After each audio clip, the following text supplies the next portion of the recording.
All right, we're recording. Go ahead. Okay. Hi, my name is Mike. I'm an addict. I'm 48 years old. I was born and raised in New York City. I guess I started using at the age of, I could say about 14. Started smoking marijuana. Eventually, marijuana led to alcohol, and alcohol, led to, harder drugs. I first experienced like LSD and mescaline, hanging out with my friends in Queens. Um, I guess I started doing heavier drugs later on in life, maybe at about like 22, 23 years old. Um, After marijuana, alcohol, and like my experiences with like LSD, um, it sort of led me to opiates. I tried heroin the first time. I was 21 years old. I was incarcerated at the time. Um, while incarcerated, I was doing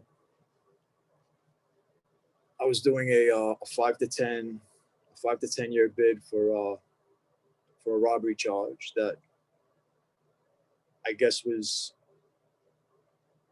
I guess you could say was drug related. I was pretty much finding ways to get money to be able to buy drugs,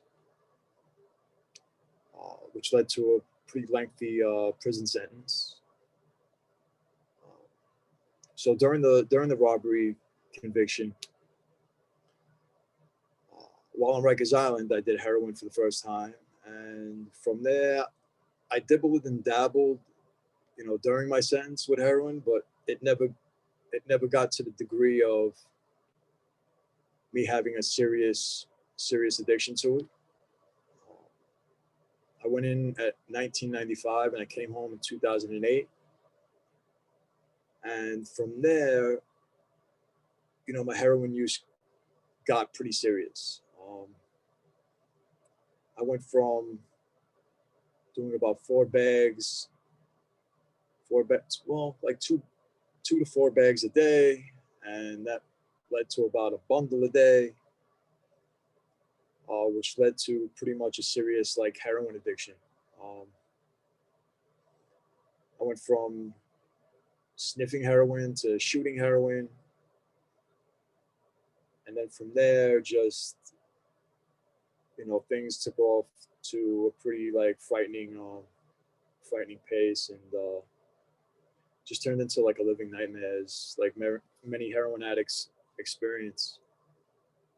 So my first time trying to get clean was I went to a treatment facility in the Bronx that um, pretty much treated guys on parole, men on parole with substance use disorders and mental health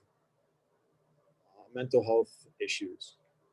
So it was a micro program that at the time I wanted to get clean, but I wasn't 100% committed.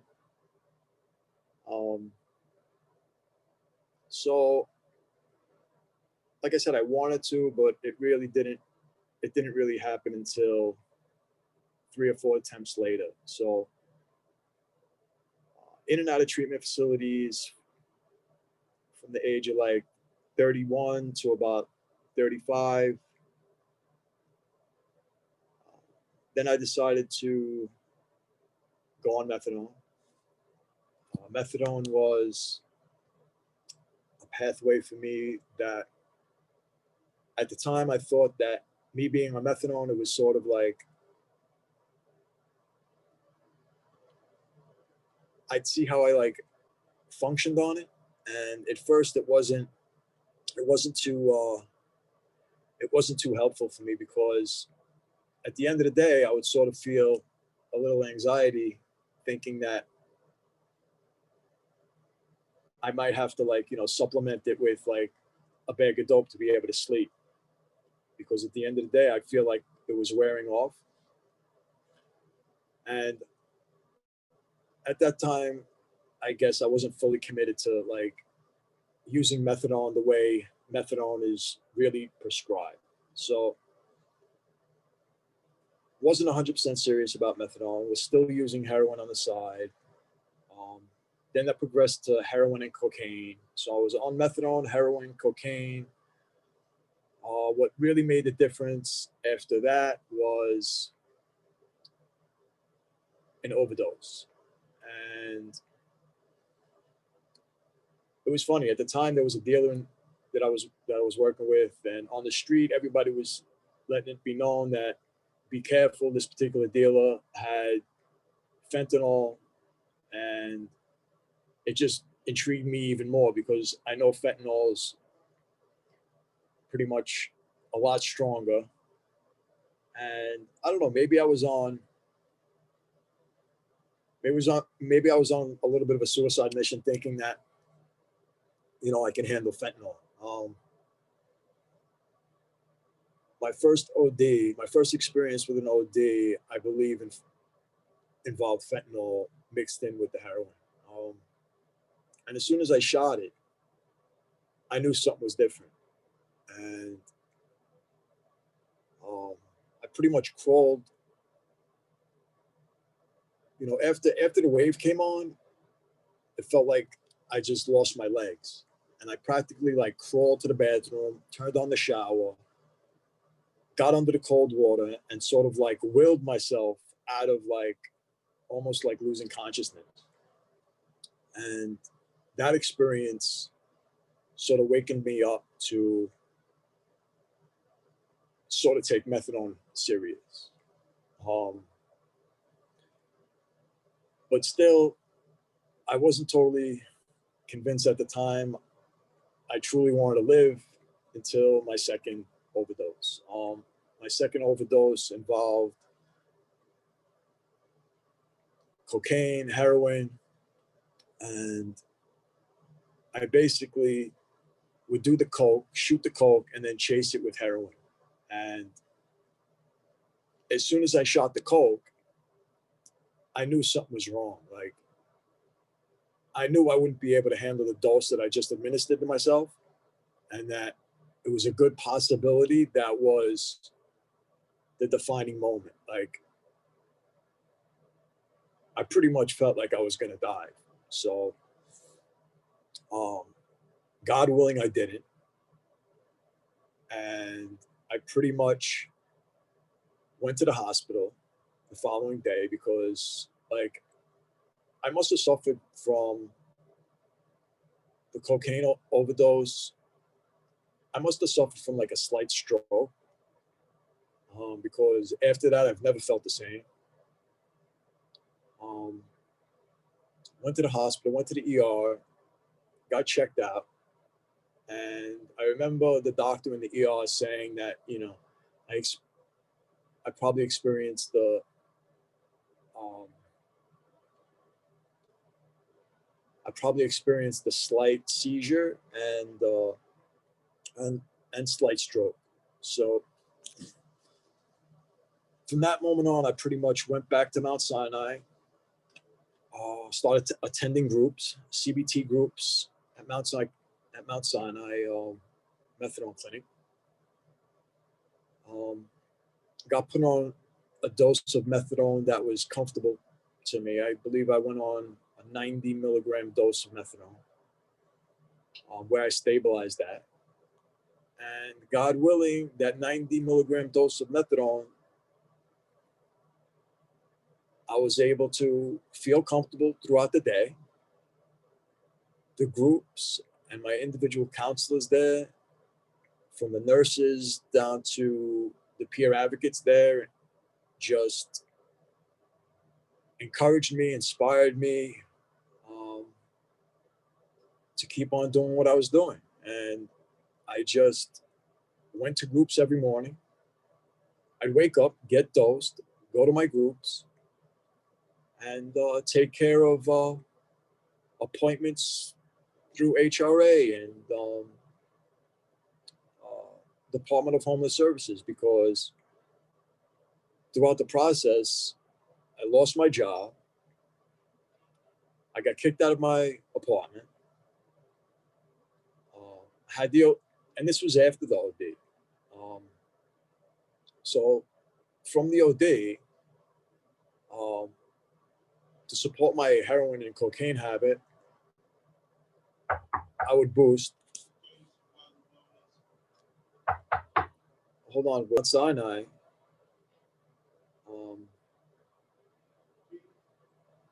But to support my, to just rewind a second, to support my habit, I'd boost fish, lobster, and shrimp from supermarkets throughout the city, selling to dealers, and this was basically funding my heroin habit. So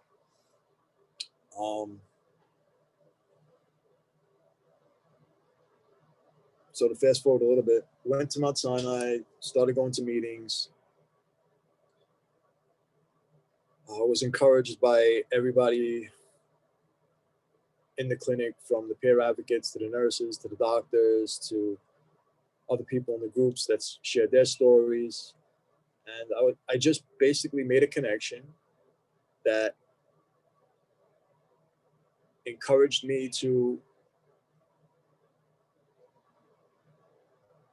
I guess, put myself in a position where I can encourage others the same way I was encouraged. So one of my case managers at Mount Sinai passed me a pamphlet, and this pamphlet was peer recovery training as a certified recovery peer advocate. And this training was at Bronx Community College.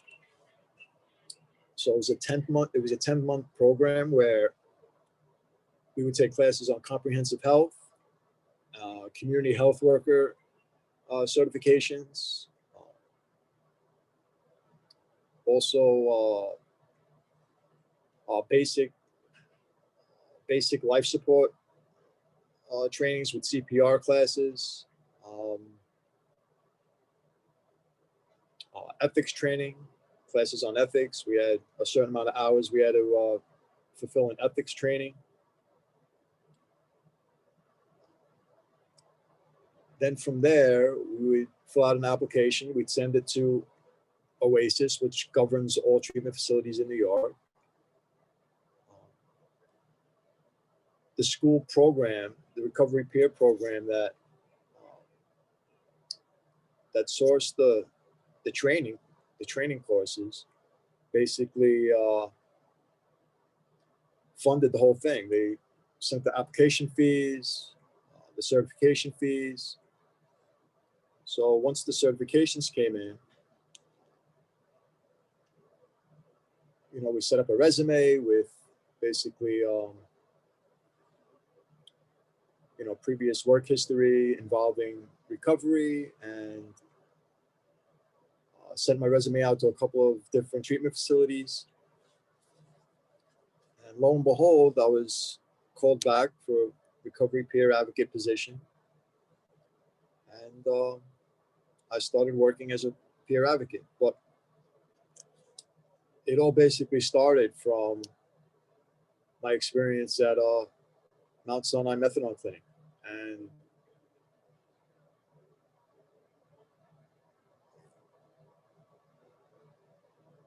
I don't know, it was just a really, really inspiring experience. Coming out of an OD and realizing that that I very much had a purpose to, pass on the message of recovery. There was a moment where I was totally convinced that, that was it for me, So with that near-death experience, definitely turned my life around.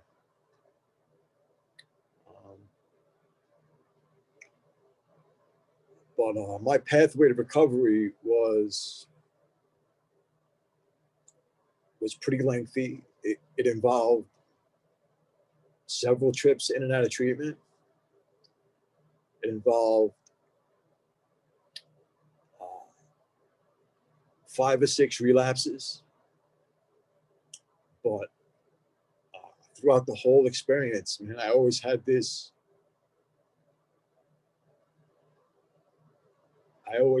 Hunger to. I always had this hunger to get clean and to live my life to my, to my fullest, potential. So um, now I work with a lot of guys that have lengthy prison experiences. They have, I have a couple of guys in my caseload that have done 20, 20, 24, 25, 26, 27 years in prison. Like, they've done serious time in prison. And I'm able to, show them that, recovery is possible. Um, yeah. And, I'm pretty new in the field. I only have like, I have like 6 months working in the field of recovery. So uh, the experience is pretty new to me. So, but what gets me going is, seeing the effect that I have on others. Um, so me telling my story is also a very new experience for me as well. Um,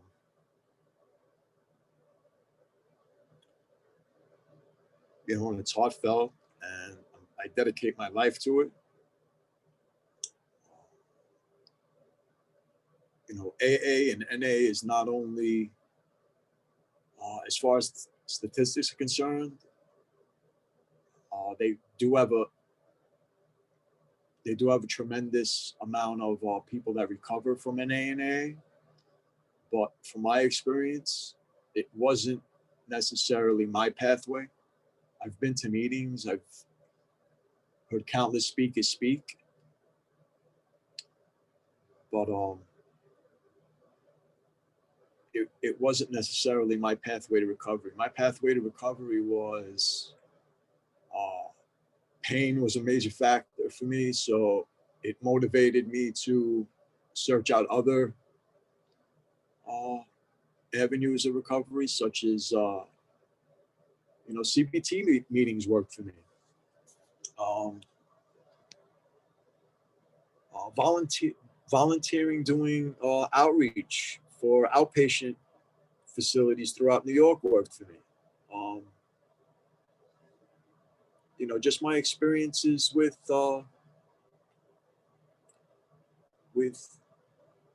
connecting with old friends that I've met in AA, worked for me. Facebook has worked for me. Instagram has been a tremendous, support system with connecting with people that are, are encouraged by hearing other stories on however they recovered, through AA meetings, through treatment, through methadone, through Suboxone, through a whole bunch of different, ways that people choose to, get clean. I've seen people get clean, doing 28 days in a rehab, and that stay clean for a lengthy period of time without not one relapse. And then again, I've seen people, struggle with, they go in and out of 28-day rehabs all over the city. I have clients that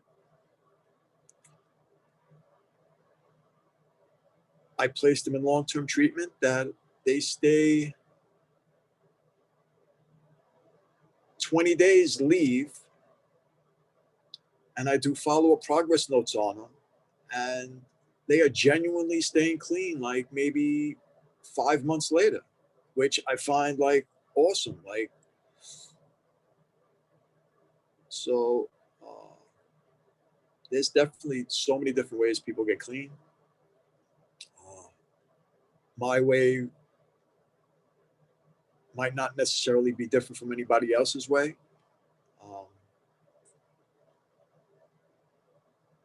I don't really think my story is unique, but I think that if you truly have the will and the want to get clean, explore options. Find out, find out what works for you. If AA works for you, that's awesome, man. The people there are awesome. They're dedicated to, passing the message on and making connections and sharing their story on how they recovered. That's totally inspirational to listen to and just to pass along the message of recovery. But however someone finds to get clean, it really truly has to be a genuine want and not necessarily a want for somebody other than yourself. Because at the end of the day, if you don't really take a look inside and look in the mirror and actually do like a serious an internal inventory of who you are, recovery is, I'm not going to say impossible, but recovery will be that much harder. That's what really did it for me. Me getting real with myself, me taking a look at situations where I was traumatized with abandonment, with neglect, with indifference. Me being able to come to grips with those issues is what really, really, really did it for me. And if somebody's getting clean because they want their girl to take them back, or their mom to let them back in the house, or so they don't go back to jail because they're mandated, it's just not going to work unless you truly, truly want it for yourself. And you have to be the motivating factor. You can't let a parole officer, or the fear of going back to jail, or the fear of not having a place to live because your mom's kicking you out or your girl's kicking you out. You truly have to want it yourself, and